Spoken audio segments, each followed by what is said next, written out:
Bon, on va commencer par visualiser une première vidéo qui est assez courte, donc on va la regarder en entier.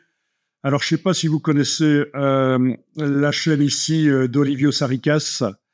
Donc, c'est, oui, quand même 240 000 abonnés. Enfin, ça veut rien dire. Il y en a qui achètent leurs abonnés, mais je ne pense pas que lui le fait.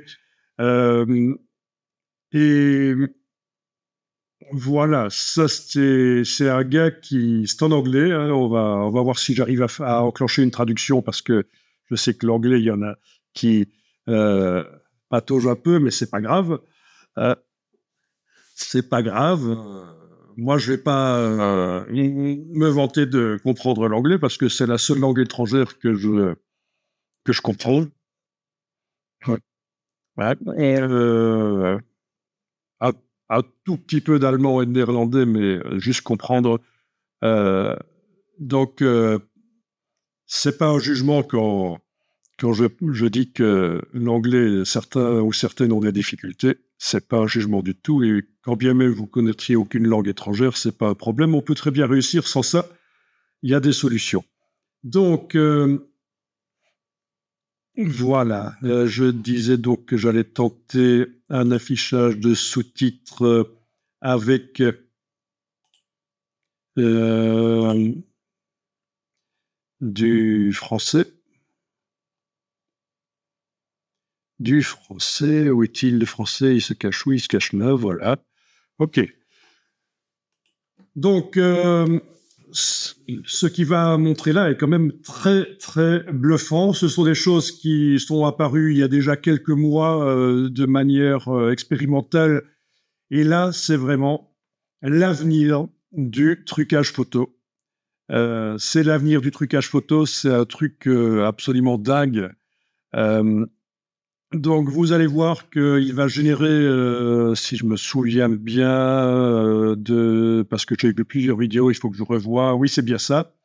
Il va générer par intelligence artificielle une image de voiture de sport en 2D, donc une image plate.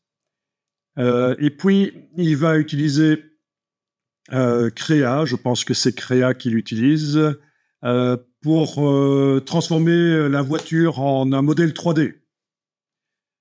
Donc, c'est pas seulement le trucage photo qui est un peu euh, sujet à un changement majeur dans les années qui viennent, c'est aussi le monde de la 3D. Hein. Parce que la 3D, ça bouge beaucoup, notamment le texturage. On verra vite fait une autre vidéo qui montre que le texturing d'objets, la manière dont on fait la 3D, ça va complètement changer. C'est la folie aussi de ce côté-là. Donc, voilà, donc la voiture 2D va être transformée en 3D et va être placée par-dessus, le modèle 3D va être placé par-dessus un paysage 2D, hein, c'est une photo, et la voiture va être intégrée en temps réel euh, dans le paysage. Vous allez voir ça, c'est assez bluffant. Et ça se passe dans le cloud. Donc, même avec un ordinateur qui n'est pas extrêmement puissant, ça marche. D'ailleurs, là, il est en voyage, c'est ce qu'il dit dans la vidéo, il est en voyage en Asie. Sa connexion, c'est juste sa 5G. Et malgré tout, ça marche super bien parce qu'en fait, ça se passe principalement dans le cloud. C'est du cloud computing. Avant qu'on démarre, avez-vous une question? Ok, donc pour l'enregistrement, je vous remontre le QR code qui vous permettra d'avoir accès à cette vidéo par la suite, si jamais vous voulez la revoir et la retrouver. Bon, donc, vous voyez que l'écran est séparé en deux. Il a donc une image pixel en entrée, là, sur le côté. Elle est peut-être générée par IA ou pas, peu importe. Mais en tout cas, l'IA retranscrit l'image, réinterprète l'image sur le côté droit.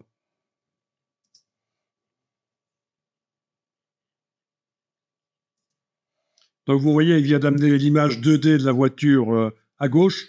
Et à droite, l'IA essaye déjà d'interpréter qu'est-ce qui serait logique d'avoir dans la forêt à cet endroit-là et c'est certainement pas une voiture à 5 mètres du sol comme ici, mais donc après, ça va s'améliorer, évidemment.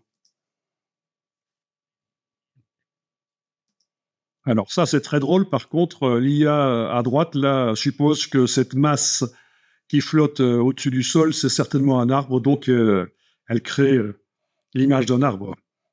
C'est assez biblique comme image, je trouve, si vous voyez la référence. Mais bon.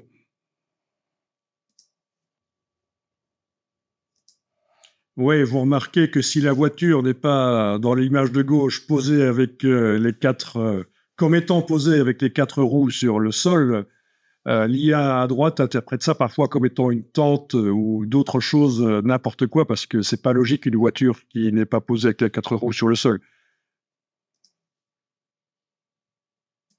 Donc là, par le prompt, il est en train d'aider l'IA à savoir ce qu'il doit faire, parce que l'IA ne voit pas, ne reconnaît pas que c'est une voiture rouge à gauche, donc il doit lui indiquer. Et là, l'IA va aller chercher plein de références de voitures de sport rouges qui ressemblent donc à celle qui est à gauche. Ouais.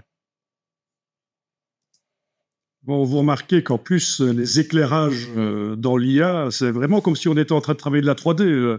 Il bouge l'objet, le cercle qu'il a fait, c'est l'éclairage de la Lune, la couleur de la Lune influence sur la carrosserie. C'est assez dingue en temps réel.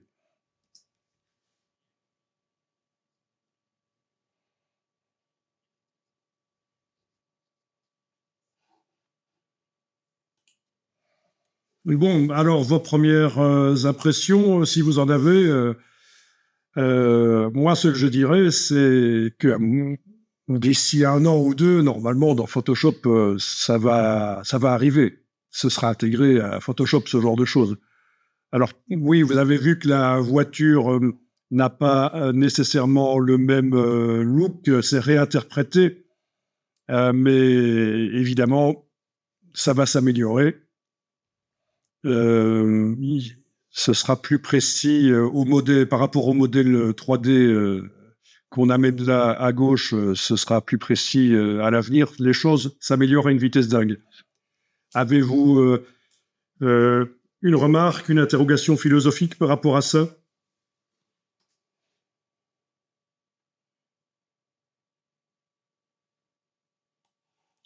J'imagine que personne n'avait encore vu.